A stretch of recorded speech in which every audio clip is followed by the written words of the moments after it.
fashion, style, la mode congolaise avec Fanny Mandina. Fanny Mandila, design, styliste et modéliste. Mesdames, Messieurs, merci beaucoup d'être avec nous dans Débriefing. Débriefing, chaque semaine, nous faisons les tours des questions qui agitent le débat public. Aujourd'hui, je serai avec Stanley Mbayo Pelessa. Il est député national élu du territoire de Kabongo dans la province d'Iolo-Mamis et dans l'ex-Katanga. C'est le président du MIR, un mouvement des indépendants réformateurs de la majorité présidentielle. Monsieur Mbayo, bonsoir. Bonsoir, madame. Le contenu de cette émission, Joseph Kabila a béni et ses déclarations qui ont fait polémique. Joseph Kabila en Ouganda, Joseph Kabila à l'investiture d'Idriss Déby pour son 5e mandat au Tchad. L'opposition qui menace que Joseph Kabila sera traduit en justice pour haute trahison si le corps électoral n'est pas convoqué le 15 septembre. On verra également Ida Sawyer, la représentante de Human Rights Watch, forcée de quitter le pays et les réactions qui s'en sont suivies.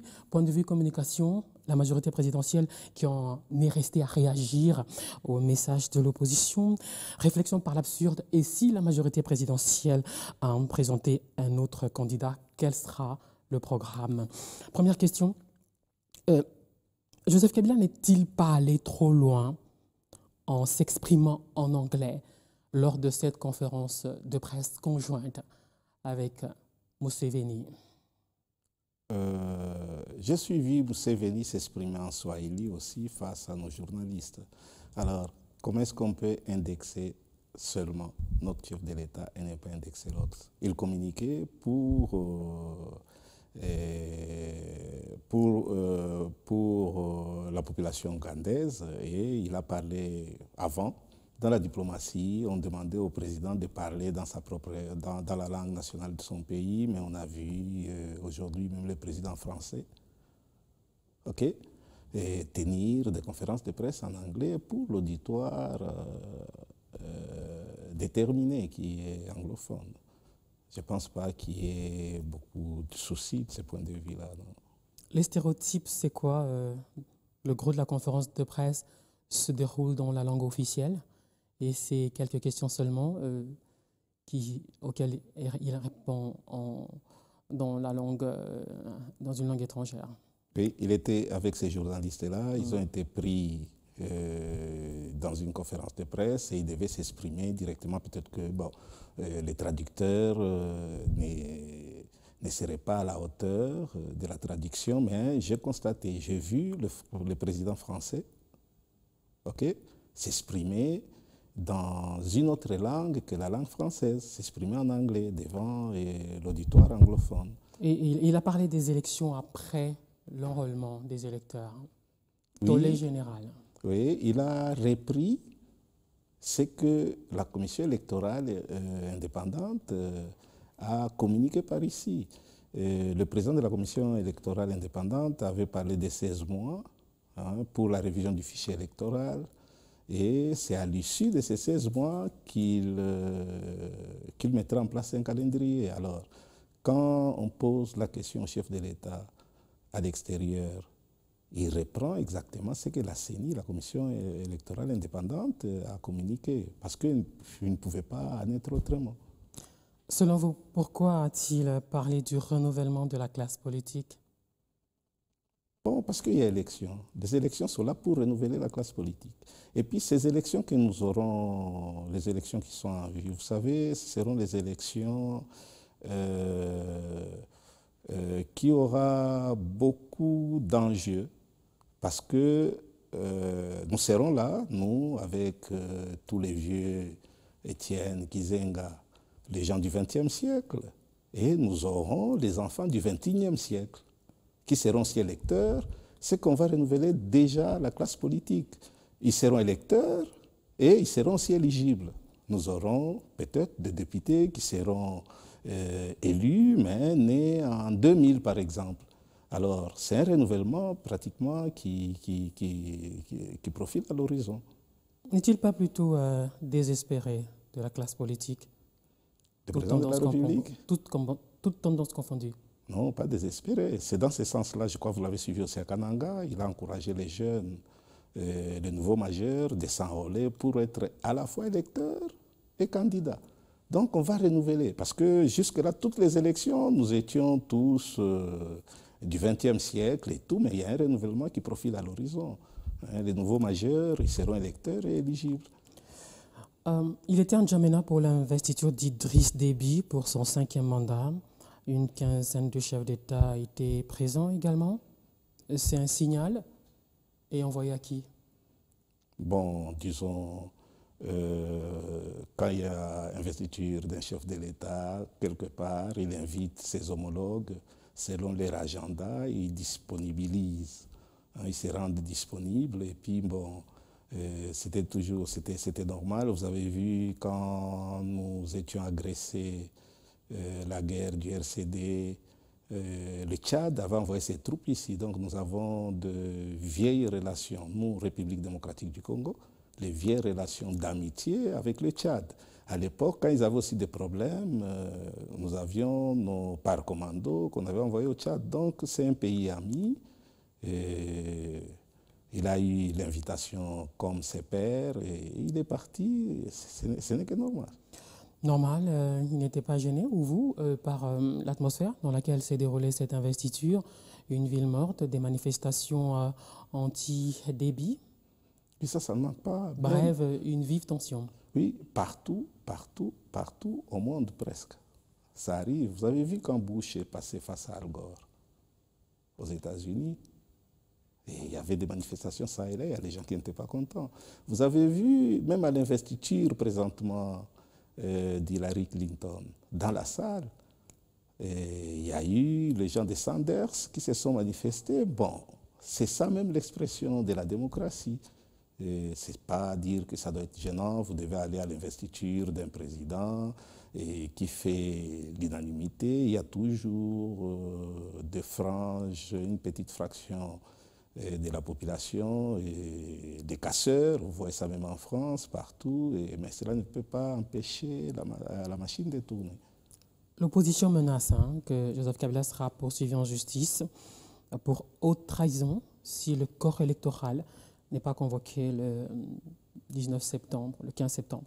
Vous savez, l'opposition est plurielle. Ceux qui ont fait cette déclaration-là, ils l'ont faite par ignorance. Parce que la Constitution vous dit que c'est la Commission électorale indépendante qui convoque les élections. Et dans ces pays, la Commission électorale indépendante, vous avez la majorité dedans, vous avez l'opposition, vous avez la société civile. Pas seulement dans le bureau et même dans la plénière. Alors, c'est une institution d'appui à la démocratie qui a cette charge. La charge n'est quand même pas au chef de l'État. Et je pense que s'ils vont pousser cette démarche jusqu'au bout, il y aura un juge pour dire les droits. Il va leur réserver une fin de non-recevoir parce que l'affaire sera mal orientée. C'est du droit. Je suis professionnel de droit aussi. On a le sentiment que la majorité présidentielle est à réagir au message de l'opposition, en fait.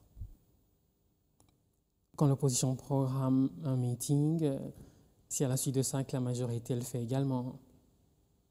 Pas forcément. On a vu, par exemple, le grand parti de la majorité, le PPRD, organiser des meetings au stade Vélodrome. Et on a vu Chadari organiser des meetings. Bon, il y a eu une coïncidence, ok, et une succession de meetings. Et nous félicitons la police d'ailleurs parce que tout s'est passé dans le calme. Et ces meetings, ce sont les manifestations de l'adhésion populaire, ok? Mais ces meetings ont été pratiquement caricaturés, surtout par les radios périphériques, qui ont essayé de ramener les politiciens à l'instar de nos musiciens. Vous savez, chez nos musiciens, il y a toujours un débat, tel avait fait plein à Bercy, tel... Non. Il y a une majorité parce qu'elle a l'adhésion populaire, ok? Et c'est pour ça qu'elle est majorité, elle a autant de députés à l'Assemblée. Il y a une opposition qui n'a pas eu l'adhésion populaire. Il y a les élections qui profilent à l'horizon. C'est à l'issue des élections qu'on dit qui a quoi derrière lui. Mais sinon, ça, ce sont des meetings et ça se passe comme ça. D'ailleurs, vous avez suivi en Turquie, et on a parlé de 2 à 3 millions de personnes. Bon, donc, vous voyez, ce sont des choses sur lesquelles on ne doit pas tellement s'attarder. Le seul élément positif dans ces 2 meetings-là, c'est le comportement de la police, la sécurité qui a été gardée. Ça s'est passé sans casse et tout. Je pense que c'est ce que nous pouvons retenir. Hein, mais sinon, la provocation, non. Ce qu'il faut également retenir, c'est que en politique, les chiffres, ça compte, hein, les nombres. Et vous répondez quoi à ceux qui disent que la majorité présidentielle fait croire à Joseph Kabila qu'il est populaire, qu'il est aimé, alors que ce n'est pas le cas? Non, ce n'est pas la majorité présidentielle qui fait croire à Kabila. Ça se manifeste. Généralement en Afrique, un président de la République en exercice n'a pas la capitale, mais vous avez un président qui est populaire. La majorité a appelé les gens dans un lieu où la contenance pouvait être facilement estimable et le stade a été plein. Nous voyons le président quand il bouge, le stade est plein. Mais maintenant, la vraie popularité, on l'exprime dans les urnes. Nous attendons les élections parce qu'au meeting, il y a des curieux. Et par exemple, si moi je venais par exemple d'un cas d'accident grave, quand je viens pour un meeting, il y en a qui veulent voir est-ce que je me présente bien avec toutes mes facultés et tout. Ça fait un monde. Ce qu'il y a, il faut toujours distinguer les sympathisants de la foule. Il y a aussi ceux qui viennent parce qu'il y a de l'argent et des t-shirts à la clé. Oui, pour ce qui s'est passé dernièrement, ce que j'ai suivi, j'ai vu même pour l'opposition, il y a eu une correspondance qui a circulé, je ne sais pas si vous l'avez vu, il y a quelqu'un qui devait contribuer à ces meetings à coût de 2 millions, qui a dit non, il met seulement 1,5 million. Ça, c'est à l'opposition. À la majorité, j'ai suivi les gens qui ont parlé, mais je suis de la majorité, je suis chef d'un parti politique. Et la main sur le cœur, je ne peux pas vous dire qu'il y a eu distribution des sous, il y a eu l'argent pour louer, par exemple, les stades, pour des petites choses comme ça. Mais les gens sont allés parce qu'ils croient au chef de l'État, ils croient en l'enrôlement, parce que ce qu'on demande aujourd'hui, c'est que les gens s'enrôlent. Il y en a qui avaient refusé en 2006 et après en 2011 ils se sont enrôlés. Aujourd'hui, tout le monde est mobilisé parce qu'on sait que c'est à l'issue de l'enrôlement qu'on va établir le corps électoral et ça va permettre à la population de s'exprimer d'une façon utile. D'une façon utile. Est-il toujours à la recherche de ces 15 compétences ou les a-t-il déjà trouvées? Je pense qu'on fera un effort pour que vous ayez l'occasion de lui poser directement cette question-là. Parce vous que observez présentement, présentement, je trouve qu'il est à l'aise parce que vous avez vu, nous ferons bientôt 4 ans avec un même gouvernement. C'est qu'un même Premier ministre, un même gouvernement, un président de l'Assemblée. Et ce qui fait voir que c'est inédit d'ailleurs. Il n'y a pas, depuis bientôt, il y a 20-25 ans, il n'y a jamais eu un président de l'Assemblée nationale qui a terminé son mandat. Il y a un président qui est chef, qui est patron de la majorité qui est là. Alors je suppose que s'il n'en a pas encore trouvé 15, il doit en avoir trouvé peut-être 14 déjà. Il reste peut-être une seule personne et peut-être que ça sera Madame Amina. Qui fera la 15e personne.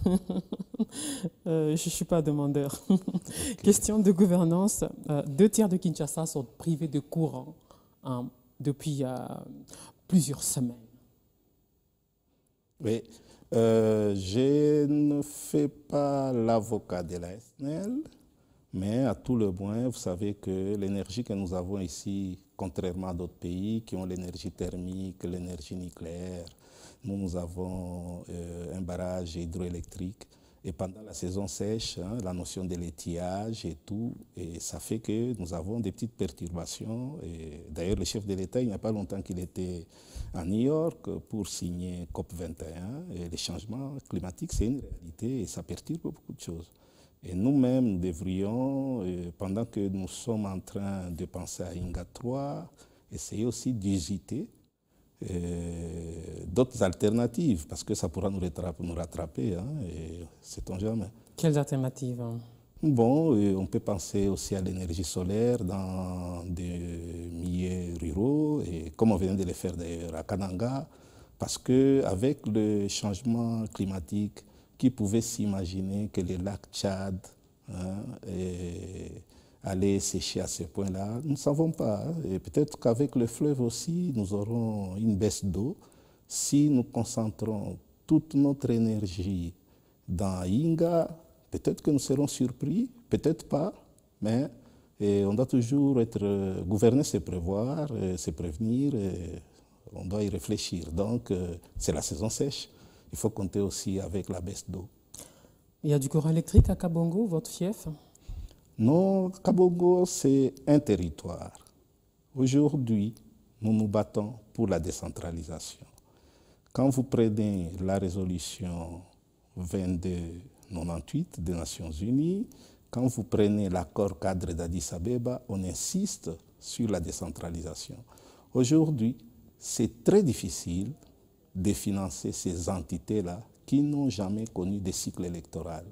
C'est comme ça que nous pensions même que le cycle électoral devait commencer par là, qu'on ait les municipales et les locales, pour que nous puissions vraiment toucher le Congo profond. Aujourd'hui, si on doit envoyer le sous à Kabongo, ok, il n'y a pas un organe délibérant qui doit suivre.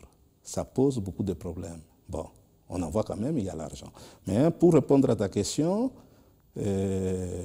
à titre strictement privé, je suis en train de construire 2 micro-barrages à Kabongo.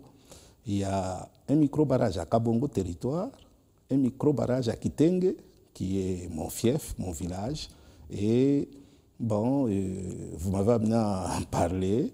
Et je crois d'ici 2-3 mois, on peut leur apporter un peu de bonheur. Un peu de bonheur. Bon, on leur amène la révolution de la modernité, tout en espérant qu'il y ait très rapidement, à l'issue de l'enrôlement, d'abord les élections locales, municipales, et voilà. Ainsi, tous les territoires pourront espérer, toutes les entités territoriales décentralisées pourront espérer toucher au développement. Oui. Sans électricité, il n'y a pas de développement, en effet. Qu'avez-vous fait en 10 ans, la majorité présidentielle au pouvoir?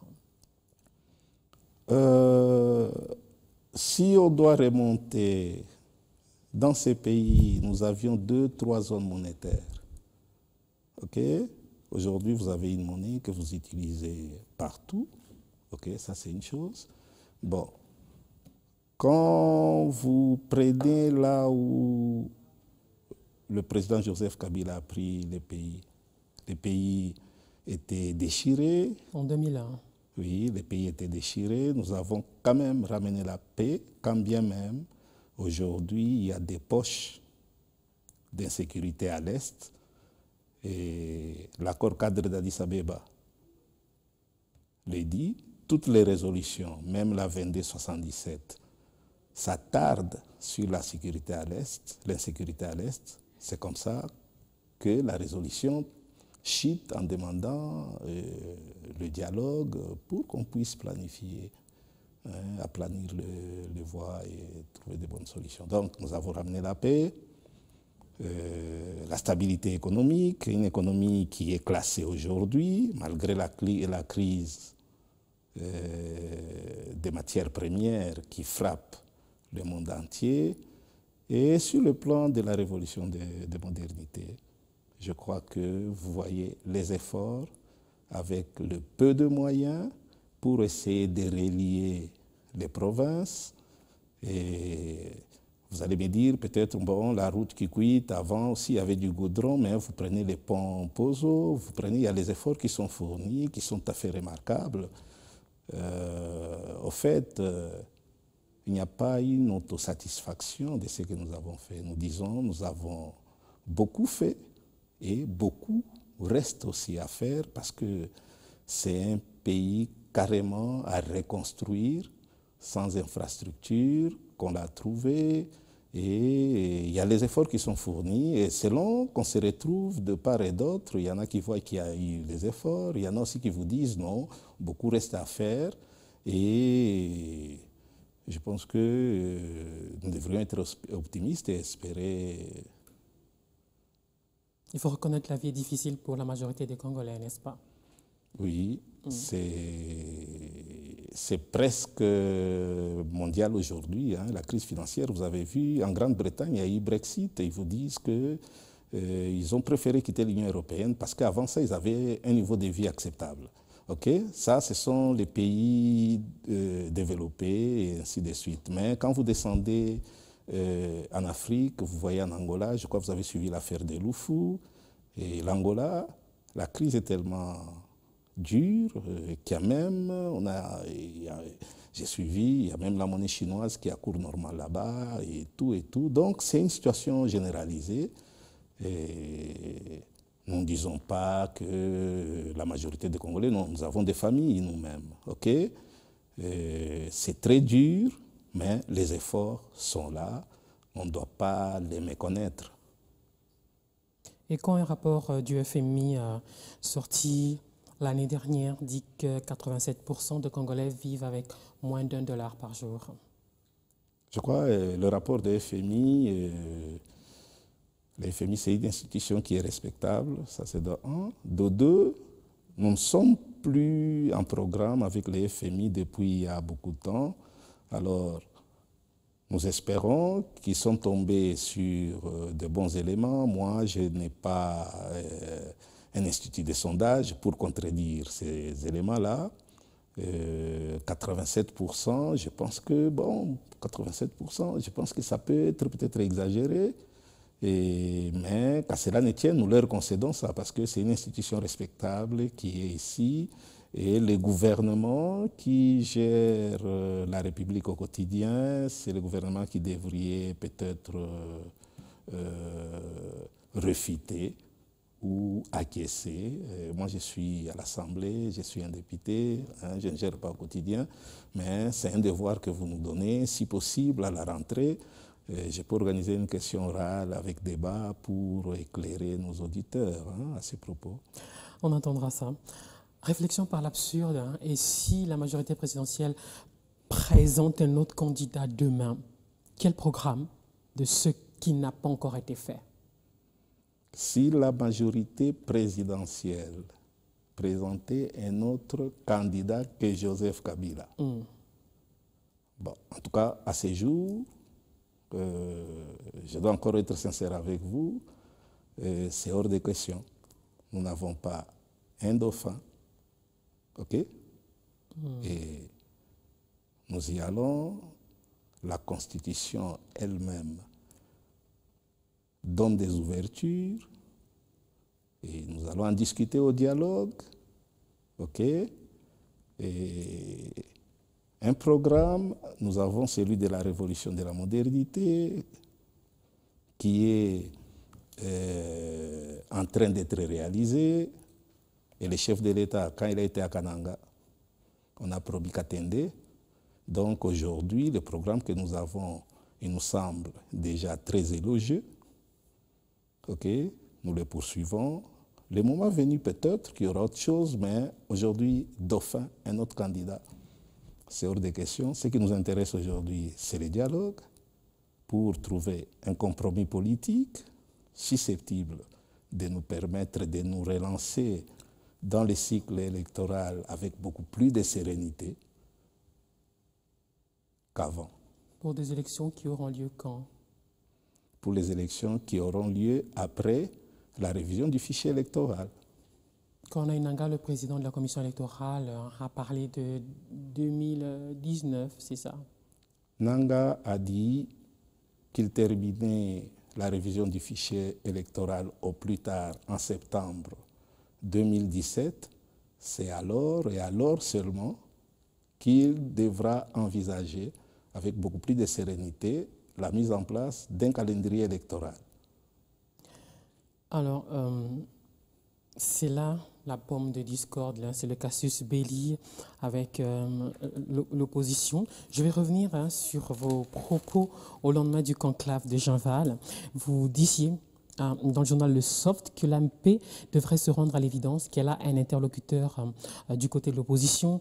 Avant, l'opposition était plurielle et à Jean-Val, elle s'est alignée derrière Tshisekedi qui prônait le dialogue. Mais depuis, il y a eu un revirement spectaculaire. Tshisekedi, le rassemblement, la dynamique de l'opposition et bien d'autres teneurs de l'opposition qui rejettent l'idée d'un dialogue où sera discuté un quelconque glissement. Ok. Si je peux revenir dans mes termes, j'avais dit ceci. À Bruxelles, il n'y avait pas eu que des mauvaises choses. Ce qui était positif, c'est que au moins l'opposition qui était plurielle s'était rangée derrière un interlocuteur qui ferait office, il n'est pas porte-parole de l'opposition, qui ferait office, parce que le porte-parole de l'opposition, pour l'être, il y a un process, qui ferait office de porte-parole de l'opposition, au moins nous aurons un interlocuteur. J'assume encore. Et aujourd'hui, il y a des petits soucis. Elle ne s'aligne plus derrière. Elle ne s'aligne plus derrière parce que vous avez vu, vous avez suivi vous-même. OK? Et nous avons eu Jean-Lucien Boussa, nous avions dernièrement, il y a 2-3 jours, nous avons suivi la troisième force au regard des présidentielles de 2011, Vital Kamerhe, qui appelle d'aller rapidement, très rapidement au dialogue. C'est que l'espoir que nous avions d'avoir un interlocuteur est en train de s'effriter. Okay? Parce que l'interlocuteur, quand il revient, bon, il ne sait plus garder ses troupes, mais qu'à cela ne tienne, elle se fractionne, mais par groupe. Hein, vous avez vu le groupe d'appui au dialogue, ok? Et allez voir M. Etienne avec ceux qui sont restés avec lui. Ils ont continué aussi, ils ont rencontré Vital, ainsi de suite. Et nous espérons que nous ne sommes pas à la situation d'avant Jean-Val, ok? Même si il n'y a plus un seul interlocuteur, il y en a au moins 3 ou 4. C'est encore acceptable que de se retrouver avec 400 interlocuteurs, parce que nous avons plus de 400 partis politiques. Il y a le G7 qui préconise des négociations directes, ce sont leurs termes. Bon, les négociations que nous avons aujourd'hui procèdent de l'accord cadre d'Addis Abeba. L'accord cadre d'Addis Abeba, c'est un accord international qui a été signé par la RDC, l'ONU, l'Union africaine, la SADC, autant de pays. Par rapport à l'article, je crois, 215 de la Constitution, les accords internationaux sont des lois qui sont au-dessus des lois internes. Alors, il y a une série de résolutions des Nations Unies. Quoique ce soit les autodécisions des Nations Unies, comme elles se basent sur l'accord, et elles nous ramènent à ces dialogues-là. Okay? Pour ces dialogues, dans l'accord, on vous dit ce que les parties prenantes congolaises doivent faire, donner les délégués, le rôle de la communauté internationale, de donner un facilitateur, donc chacun a un rôle à jouer. Aujourd'hui, si on a besoin de dialogue direct, de négociations directes, qu'on voie comment vider d'abord ce qui est régi par les instruments juridiques, et après les gens peuvent se parler. Parce que quand on dit négociation directe, avec qui? Avec G7, mais Vital ne sera pas là, ok? Et Steve Mbika ne sera pas là, Et ils excluent la société civile même. On vous dit non, ça doit être entre l'opposition et la majorité. Alors que la société civile nous sert, c'est là qu'on prend des technocrates. Je vous donne l'exemple, le tout dernier. Les syndicalistes de la fonction publique. Ils ont été inspectés la paye des fonctionnaires. Okay? Ils ont trouvé qu'il y avait à peu près 10 millions de dollars des fictifs qui sortaient. Alors ces gens-là, quand vous devez parler du pays, vous dites non, ils doivent être à côté, alors qu'il y a des politiciens dont les partis ne représentent pas grand-chose et qui ont droit au chapitre, et les gens qui ont des responsabilités, vous voulez les mettre derrière. Moi, je pense que le dialogue reste la seule voie acceptable. On ne doit pas se soustraire à ces dialogues-là. D'ailleurs, les Nations Unies, je crois même les États-Unis, dernièrement, dans la résolution qui préconise les sanctions les préconisées pour ceux de la majorité, pour ceux de l'opposition qui vont aller à contre-courant du processus électoral qui commence par le dialogue duquel on atteint un compromis politique et voilà. Donc le dialogue a un soubassement juridique que de nous amener dans les négociations directes, encore que sur ce qui a un soubassement juridique, et vous voyez comment est-ce qu'il y a des dilatoires. Le 30 juin 2015, le chef de l'État fait passer un message à la nation. Il y a quelqu'un d'autre qui dit que c'est lui le président élu de la Belgique. Il fait un message à la nation, là où il appelle au dialogue. Et après, il se rebiffe. Et maintenant, si nous allons entrer dans les jeux de négociation directe, nous risquons de rester dans les jeux de ping-pong. Au moins, pour le dialogue, nous avons la communauté internationale qui nous observe et ainsi, elle pourra établir aussi des responsabilités. Parce que quelqu'un qui marche contre les lois de la République, il est rebelle, mais celui qui marche contre les instruments juridiques internationaux, il est qualifié de force négative. Alors, je pense que c'est un faux fouillant. Allons au dialogue. Il y en a beaucoup qui ne veulent pas aller au dialogue, à ce dialogue qui va, selon eux, consacrer la prolongation du mandat de Joseph Kabila, qui constitue pour eux, ce dialogue qui constitue pour eux un piège à la dynamique, le rassemblement. Et comment vous allez vous en sortir pour passer le cap du 20 décembre, qui constitue le deuxième ultimatum d'Étienne Tshisekedi et de toute l'opposition, quasiment. OK. Je pense qu'aujourd'hui, le rassemblement, bon, il n'est plus rassemblement comme il était avant, on venait d'en parler. Et la dynamique, comme l'avait dit M. Félix, est devenue dynamite aujourd'hui. Ça, ce sont les termes de M. Félix Tshisekedi. À force de refuser tout, la dynamique va se transformer en dynamite, ce sont ses propos. Alors, le dialogue, il est inclusif dans sa convocation. Mais les partis politiques, les personnalités politiques sont libres d'y aller ou de ne pas y aller. Le facilitateur est là pour essayer de concilier les vues des uns et des autres, ne fût-ce que dans une convergence fût-elle parallèle. Okay? À un moment donné, je crois, et la liberté, c'est un droit de venir au dialogue, et les gens sont libres de renoncer à leurs droits. Pour être beaucoup plus explicite, ça c'est mon téléphone, ok? J'ai le droit de le céder à quiconque, c'est un droit, tout le monde peut renoncer à son droit, mais je pense qu'à un moment donné, le facilitateur va donner l'ego avec ceux qui veulent y aller, et on va y aller. Il ne sera plus inclusif. Non, il est inclusif. Il n'est plus inclusif dès lors que vous chassez. On n'a pas dit que ça doit être un dialogue à l'unanimité. Non, non, c'est un dialogue inclusif. Donc, vous ne chassez personne qui jouit de ses libertés À ce jour, Étienne civique. Tshisekedi, qui était considéré comme une mariée à l'époque, Tshisekedi veut ci, Tshisekedi veut ça, ne veut plus d'Edem Kodjo comme facilitateur. À cette allure, il n'y sera pas. Un dialogue sans Étienne Tshisekedi représentera quoi? Tshisekedi a posé beaucoup de conditions et on a accédé à ces conditions une à une, jusqu'à avoir ce comité d'appui au dialogue, Union européenne, Union africaine, ainsi de suite. Il reste la remise en liberté des prisonniers politiques, comme ils les appellent. Oui, mais moi j'ai toujours dit, je suis avocat, sur quoi, j'ai toujours dit que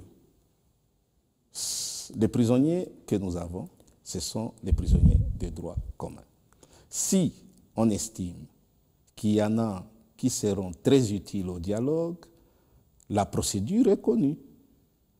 Ils doivent écrire, demander une mesure de grâce au chef de l'État. Dernièrement, on a vu le haut-commissaire des Nations Unies sur les droits de l'homme, il a demandé pour un groupe de jeunes et le chef de l'État y a accédé. Ces jeunes qui ont officiellement dit qu'ils refusaient de sortir, mais on a posé un problème et le chef de l'État a fait. S'ils ont besoin de mesures de grâce, ils peuvent les demander. Mais ce que nous ne voulons pas, c'est que les gens décrédibilisent la justice de notre pays.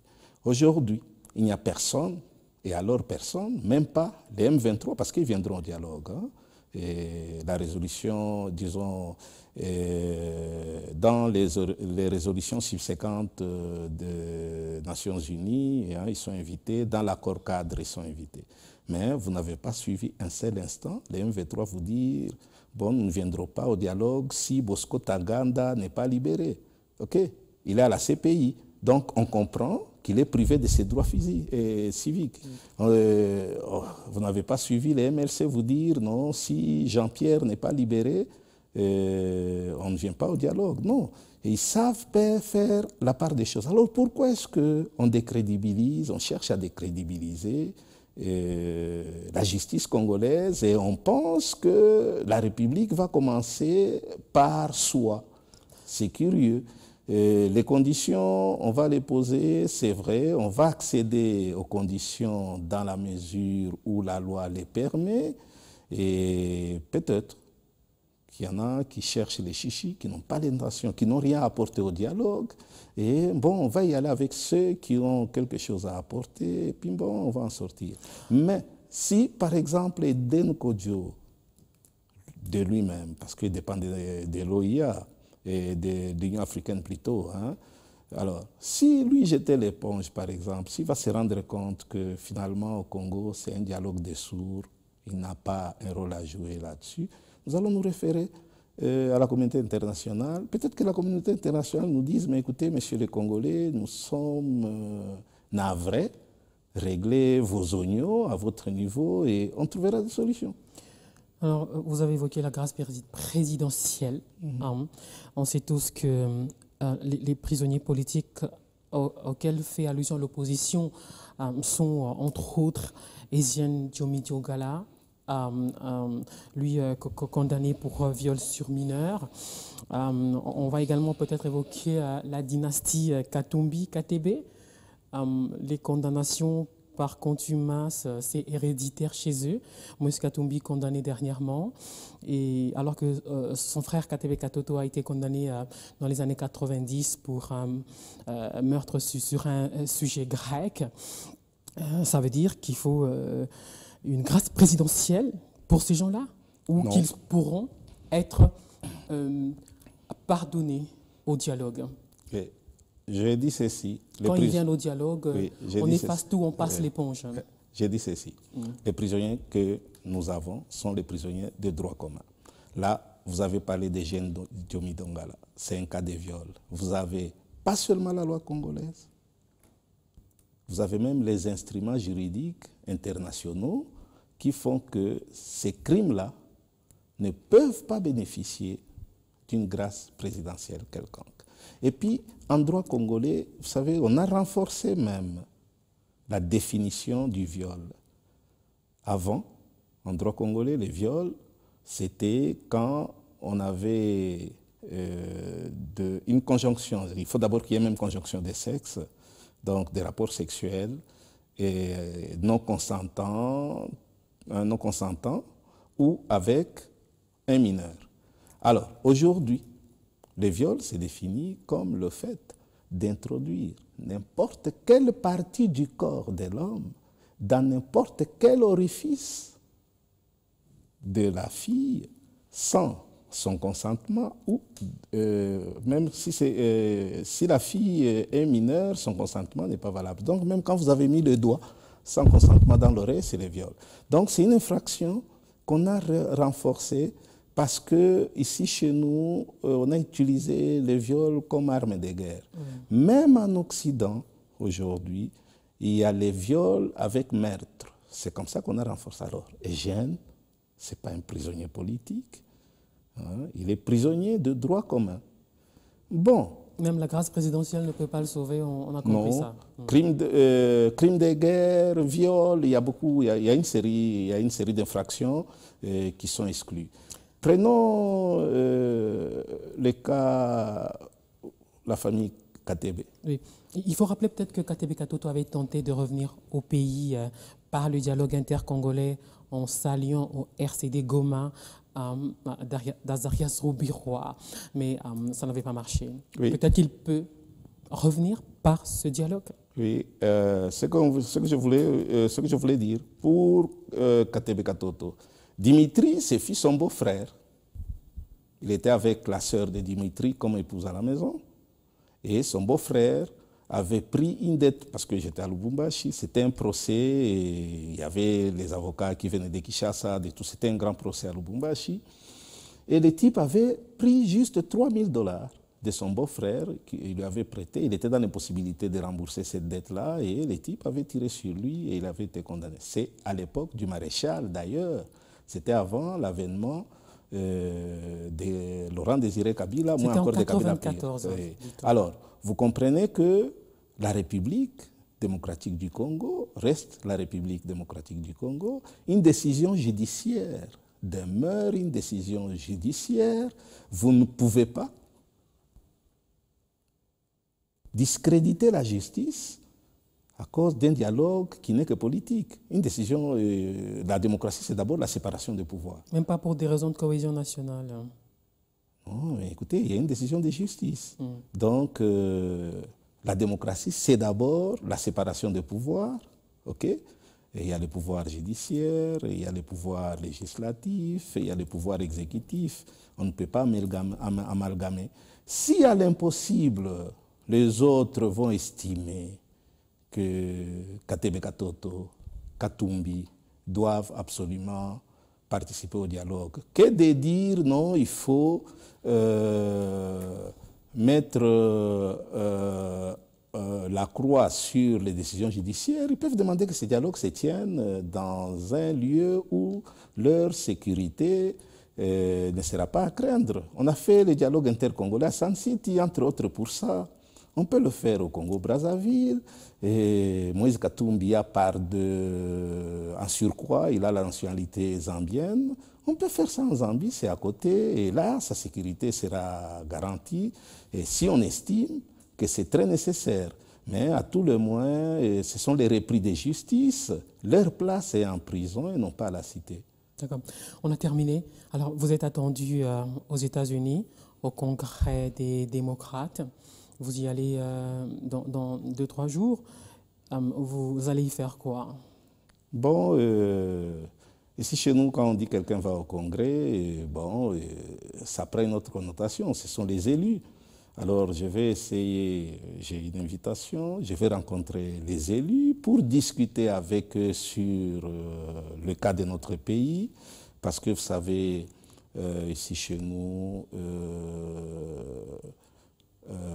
ce qu'on appelle corruption chez nous, on appelle ça lobbying dans le monde occidental. Et tous ces gens qui font du lobbying, ils essaient de tordre la vérité. Bon, je suis avocat, j'ai de très bonnes relations qui permettent que j'ai un crédit.